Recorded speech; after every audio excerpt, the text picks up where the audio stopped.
আপনাদেরকে জরিমানা করব। কি করতেছিস বোন? তুই আমার আপন রক্তের বোন, তুই এখন ম্যাজিস্ট্রেট। তোর ভাই এই এই জাইলা মিল্লা কইরা তোরে বড় করছে, আর তুই সেই জালের টালের এই মাছ টাছ নিয়ে এই সমস্ত কথাবার্তা বলতেছিস। ম্যাজিস্ট্রেট বাবা, আমরা তো সমুদ্রে নদীতে তো মাছ ধরি না, তো আমরা তো এই ঘেরে পুষ্কুনিতে মাছ ধরি আপা। এসব আবেগের বিষয় আমি এখানে দেখতে আসিনি। আমি এখানে আসছি আমার দায়িত্ব পালন করতে। সরকারি ভাবে নিয়ম আছে যে এরকম কিছু করতে দেখলে আপনাদের জাল আমাদের দখলে নিয়ে নেন। এই জাল নিন। আরে, রাখেন, কি করতেছে?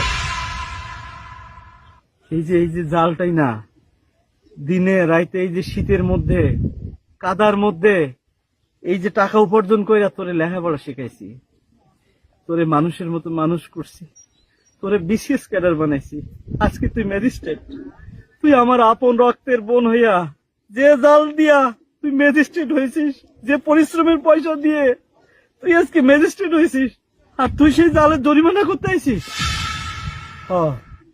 তুই তো এখন ম্যাজিস্ট্রেট, তুই আমার রক্তের বোন, এইটা ভাবতে আমার কষ্ট হইতেছে।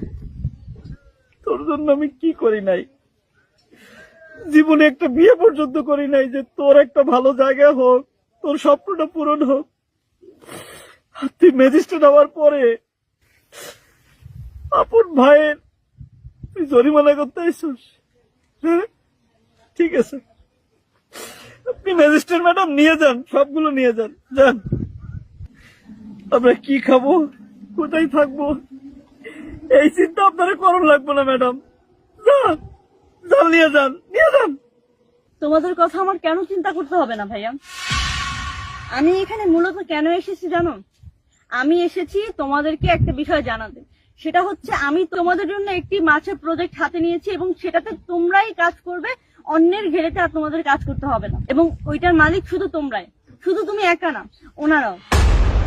কারণ কি জানো ভাইয়া, তোমার কি মনে আছে আমি যখন পরীক্ষার ফি দিতে পারছিলাম না, এমনকি তোমার কাছেও টাকা ছিল না পর্যাপ্ত পরিমাণে, তখন ওনারা তাদের একদিনের খাবার টাকা দিয়ে, তাদের একদিনের সারাদিনের উপার্জন দিয়ে আমাকে পরীক্ষা দিতে সহায়তা করেছিল। এবং তোমাদের এই পরিশ্রমের কারণে আজকে আমি এতদূর পৌঁছাতে পেরেছি। আর তুমি কি করে ভাবো যে তোমার এই কাজকে আমি কখনো ছোট করে দেখবো বা অসম্মান করব? আমি তোমার এই কাজটাকে সবসময় সম্মান করি এবং আমি চাই তোমরা সবসময় সম্মানের সাথে এই কাজটা করো। আর আমি এতদিন এই কথাটা তোমাদেরকে বলি নাই, কারণ আমি তোমাদেরকে একটা সারপ্রাইজ দিতে চেয়েছিলাম। আর আমি এতদিন নিজের উপার্জনের পরিশ্রমের টাকাগুলো জমিয়ে সেই টাকাটা দিয়ে এই প্রজেক্টটা করেছি, আর এটাই ছিল আমার সারপ্রাইজ। আসলে বোন, তোর ভিতরে যে প্রকৃত মানবতা আছে এটা তুই প্রমাণ করলি। তুই শুধু তোর আপন ভাইয়ের জন্য ভাবিস নাই, তোর ভাইয়ের সাথে